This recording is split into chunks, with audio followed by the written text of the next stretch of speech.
What's going on, everybody? GemMint here with today's new comic book day reviews. It's Wednesday, May 19th, and this video is coming out super early for members only. So besides subscribing to the channel and hitting the notification bell so you don't miss a video, consider joining the membership program by hitting that join button next to the subscribe button. We have 3 different tiers, and all tiers get a gem badge next to your name, which changes colors the longer that you're a member. We also have special emotes and emojis. I just loaded up with a bunch of new ones that are hysterical, and you guys can see that anytime you comment on videos or live streams. There's also other perks involved, like monthly gem crate drawings, behind the scenes videos, and members only live streams. We're also doing this giveaway for the Spider-Man premium format by Sideshow, and all you gotta do is be subscribed and leave a comment on this video. Stay tuned until the end and I'll give you more details on how to enter. Lastly, got to give a huge shout out to our sponsor, cheapgraphicnovels.com. They're the place for your omnibus and collected editions. They sell them up to 50% off with great packaging, fast shipping, and excellent customer service. They also have a bargain bin where you can get titles up to 90% off. Mention this channel in the memo at checkout for your first order, and your second order will have free shipping if you're in the US. All right, so before we jump into this week's comics, I have 3 books that I didn't get last week. I just wanted to kind of recap. Heavy came out, and I made a mistake last week. I said it was on Aftershock. This is from Vault Comics, and this is issue 6, I think? Yeah, issue 6. This is by Bemis, Donovan, Peter, and Esposito.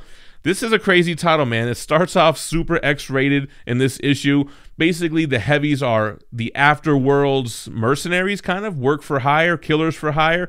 And the story is about these 2 guys who are kind of these nemesis, and they're in a love triangle with the main character's wife. She's now in the afterlife. She's gone through a lot since she's met our main character, and she really spent her most recent time with his enemy. So they're kind of picking up where they left off, and our guy's left behind in the dust, just kind of being jealous. She's super badass and falling right into her role as a heavy, and I'm digging this series. Next up from Boom Studios, we have Mighty Morphin issue 7. This is by Parrott, Rena, and Biamonte, and this week's issue of Power Rangers was delayed, so I'm not going to have that this week.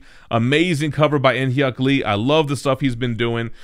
In this series, I mean, it's okay. I mean, I'm not really loving this arc so much. Basically, you have the new Green Ranger and his kind of side have teamed up with Lord Zed. Lord Zed seemingly saving Angel Grove and having them under this protective globe. I don't really know what his play is. He kind of makes clear what his intentions are at the end of this issue, seemingly to work out for Earth if they just hand over somebody important. Super flashy, feels like Power Rangers. It's okay. I don't love it, but I kind of want to see something big happen, kind of like what Kyle Higgins did when he created Lord Draken. And I don't know how I missed this Future State Gotham issue number 1. This is by Joshua Williamson, Culver, and Milono Giannis. Am I saying that right?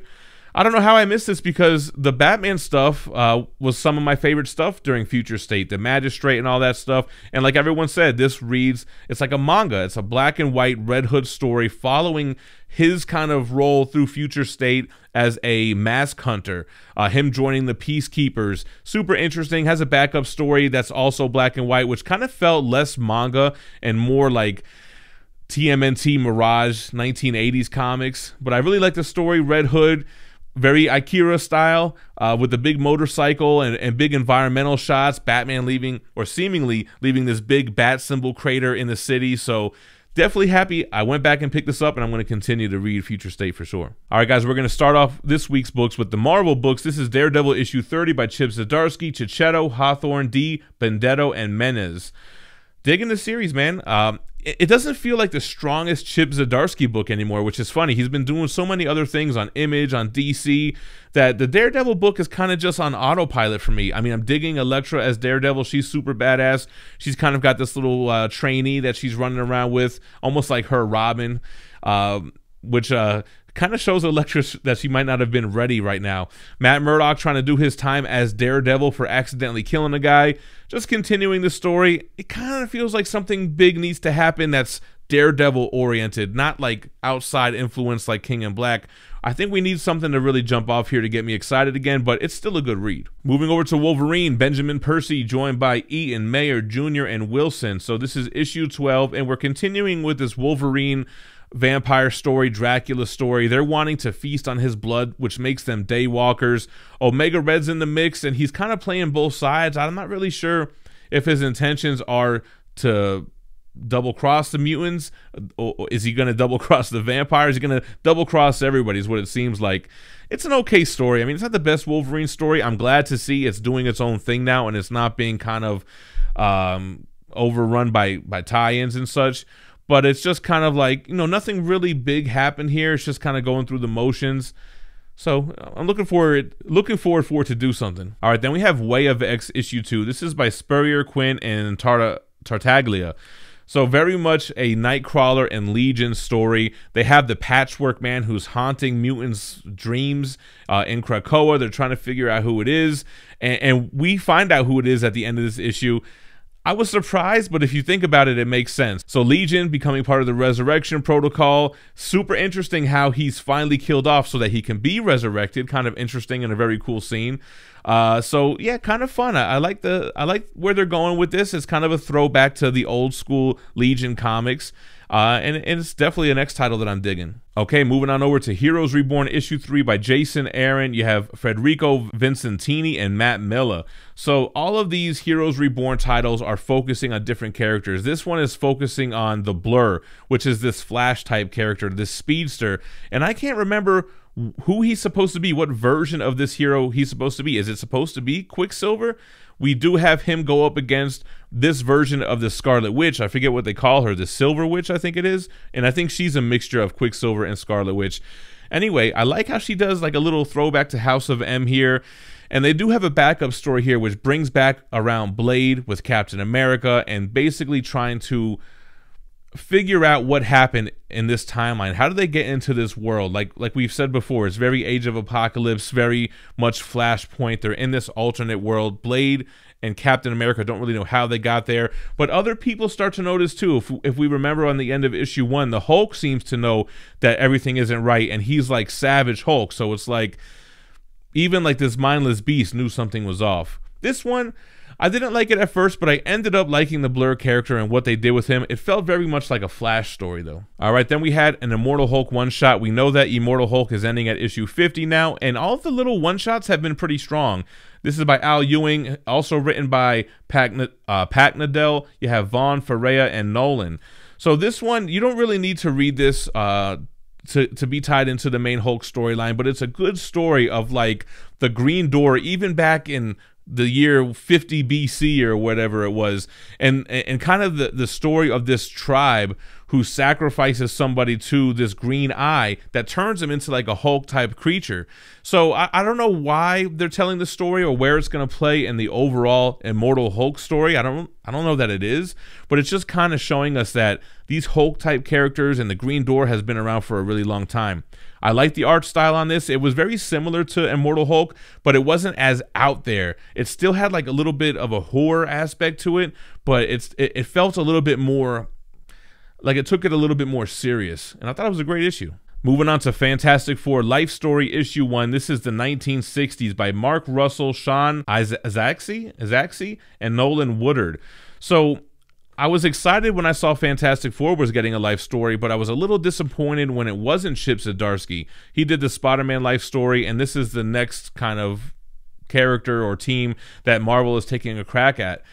This felt very much just like a retelling of the Fantastic Four origin. It didn't really retcon a lot, except for kind of like the scientist character who was working with Reed Richards. He wanted to be the one to get his spaceship out in outer space, to be the first humans in outer space or the first Americans in outer space.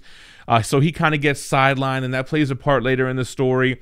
It introduces Galactus a little bit quicker into Fantastic Four lore, and it's the nice type of Fantastic Four space art style that you would come to expect from a Marvel title. Issue 2 is going to be the 1970s, so I'm looking forward to see where they're going.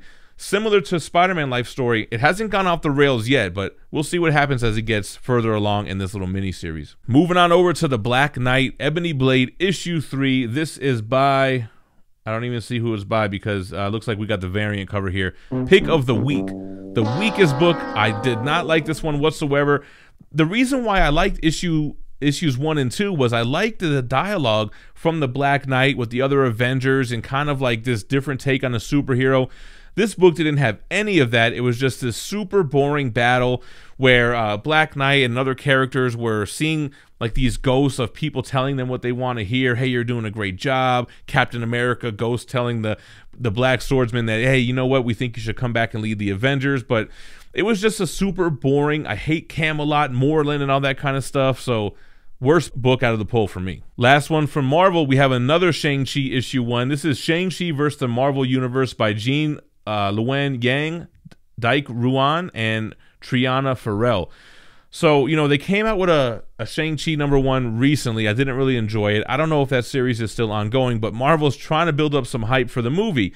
And it feels like that in this issue because they bring on Spider-Man, almost like a team up, but a little bit different, where Spider-Man ends up getting in the mix. Anyway, Shang-Chi is like the head of this clan. I forget what it's called, the Five Assassin League or Five Fist League, something like that.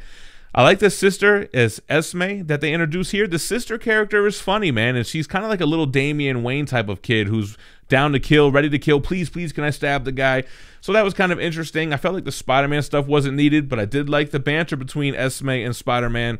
It was okay. I liked it better than the other Shang-Chi book, and I do want to read issue 2 because Shang-Chi is a little bit torn. He's the head, he's the supreme commander of this clan, but is that going to clash with what the Marvel heroes are? So that's where this book is going, and it was all right. Moving over to DC with Flash 770. So this is by Adams, Herbert, Peterson, and Itea. So of course it's Flash, so it's a time travel story. It's the third story in this arc, and Wally West is being zapped into the consciousness and the body of Speedster's future and past. So he gets zapped into Jay Garrick's body, the original Flash, during World War II, and there is an encounter with Hitler. This was a fun issue. It was a really touching issue because Jay Garrick was teamed up with this guy. I can't remember his name now. Some generic superhero, but you end up really liking the character and the dynamic between Jay and this character. And when Wally West gets zapped into his body, it's kind of the way that they escape. It was a pretty good issue. The art style was great. It was very superhero-y, muscular type of art style, and it was all right. I like this one. I think it was the strongest out of the arc so far. All right, moving on to Tom Taylor's Nightwing with issue 80. He's joined by Red Dotto and Lucas, introducing Heartless. This is one of my favorite DC titles right now. I'm really digging the creative team here. Tom Taylor is a great writer. The art style is amazing. Very much a landscape kind of based art style. You'll have some environmental shots. You'll have a shot overhead showing the whole apartment while Barbara Gordon and Dick Grayson are walking through it. Just little stuff like that. Little touches that really take you out of the norm and give you a different perspective. Dick Grayson has inherited all of Alfred's billions, and he's trying to do the right thing. A homeless person that he tried to help in the last issue wound up dead, and kind of Law and Order style, the police come blaming him because he's the one who booked him a hotel before he died. I love the dialogue between Barbara, Dick, and the cops. I thought it was great because they're not intimidated by these cops, and he's not a murderer, obviously. So I really like where they went with that. There's this heartless character that was mentioned in the last issue who's killing and ripping out the hearts of homeless people, and that's where we're leading up to. We get a little glimpse of them at the end. Very strong title. I suggest picking up Nightwing, even if you just pick it up from issue 78. All right, then we have Brian Michael Bendis's Justice League with issue 61. He's joined by Marquez and Bonvillain. And I always feel like people give Bendis such a hard time. Like, he didn't do Ultimate Spider-Man. I know people didn't like his Superman, but this book is dope. I'm really loving this book. Justice League on the homeworld of Naomi, following that creature who came in and straight whooped everyone's ass. Like, damn, what's that character's name from Invincible? The White Beast character. Anyway, their powers seem to be enhanced over there, so I don't know if it's going to work out that good for Naomi's homeworld, who's basically trying to leave this dying world and inhabit a new one. Now, the council he goes to or whatever, and by the way, they all have kind of like off dialogue. It's almost like, it reminds me of the movie Idiocracy for some reason. But anyway, they're kind of like, dude, do you really think Earth's the right place we should try to inhabit with all the metahumans? And this guy seems to think that he can pull it off. So some of the Justice League powers seem to be enhanced, like Black Canary, like Hawkgirl, but Superman and Black Adam don't seem to be doing too good. So I like this story. The backup story, Justice League Dark, I'm just gonna start skipping it. I don't like it whatsoever. It's uninteresting. I don't know what's going on, but the main title is dope. And the Black Adam panel, when you first see him come in, yeah. All right, then we have the return of Yara Flor, the Wonder Girl issue 1 by Jones and Belair. So besides the Bat stuff, the Magistrate stuff out of Future State, I think the new Wonder Girl, or as they're calling her, was the next best thing to come out of Future State. I thought this was a super fun and refreshing issue. I like how we're kind of following this character who's learning everything as we're learning it, right? She's not really Wonder Woman. She doesn't really showcase any powers in this issue, although she does showcase some heroism. She's going to Brazil, where she was born, to kind of get some answers, going on like this kind of tourist bus tour or what have you. The art style is great here. I think it's one of the strongest DC titles as far as the art's concerned. Drawn extremely well, the coloring is great, and it just seems like this fun, fresh type of book. Even though it's a #1, I'm also comparing it to the Future State appearances that she had, so I was definitely feeling this one. The last physical book, and then we'll go into the digital books, so you know the pick of the week is a digital. Legends of the Dark Knight issue 1, Robertson, Clark, and Rodriguez. So this is a relaunch of an old school title, the Legends of the Dark Knight, I said, right? Yeah. Which, correct me if I'm wrong, but I feel like that was a late 80s, 90s title. I remember the Nightfall tie-ins having some titles from this line. And it feels very much like an old school 90s Batman story. Who's responsible for the new toxic gas? Is it Penguin? Is it Joker? Is it Riddler? Is it Scarecrow? And it goes on a little adventure. Something that I didn't really like here is that the writer goes out of his way to have Joker make a Donald Trump joke. Like, really, dude? Like, you guys made fun of this guy for 4 years, and this dude isn't even the president anymore, and you're still trying to, like, throw little jabs. Now, maybe this was written months ago, but it just was, like, super cringe to me. It was super lame. So it was an okay book, but I just kind of thought that was a little tasteless. All right, so for the Image titles, I only read 2 books. The first one is Stillwater, issue 7 by Chip Zdarsky. He's joined by Ramon K. Perez and Mike Spicer as usual. And I really like the premise of Stillwater. This issue felt very much like they took a page out of The Walking Dead. Somebody blew up the city hall, and the head judge guy is pissed, and one of the guys went and got some military guys to come help clean up Stillwater. And it was very much like, you know, it felt like Walking Dead. It felt like the governor, and it felt like his like henchmen or whatever. It didn't really have that live forever, interesting kind of vibe that it had in the previous issues. But I'm going to give Chip a chance and continue to read Stillwater for sure. All right, guys, here is my pick of the week. It was a surprise pick of the week for me, and I think it's the first book that I read, right? Because I read my 2 digital copies yesterday, then all the physical stuff today. It's Radiant Black, issue 4 by Kyle Higgins. He's joined by Marcella Costa with Rebecca Carey. Radiant Black is Kyle Higgins' unique story. It's his creator-owned book, and like I mentioned earlier, you know, he was responsible for the reboot of the Power Rangers. He created Lord Drac, and he made Power Rangers super exciting and still felt like Power Rangers to me. And this book has the same kind of vibe. This character gets this superpower. It's like a little miniature black hole that turns him into this character. But there is a red version or a Radiant that's out there to get him. And this issue, he seems to be in touch with whoever's responsible for these powers, whatever this being is, this big robot type creature, which is talking to him, whether it's in his head or in his dream. But the thing about this issue is it has a huge twist at the end of this book. It has a book-changing twist that I didn't see coming. And that's just what made this stick out to me so much more than all the other books. It was just unexpected, and that's what I really like to see out of my comics. Keep me guessing, keep me excited.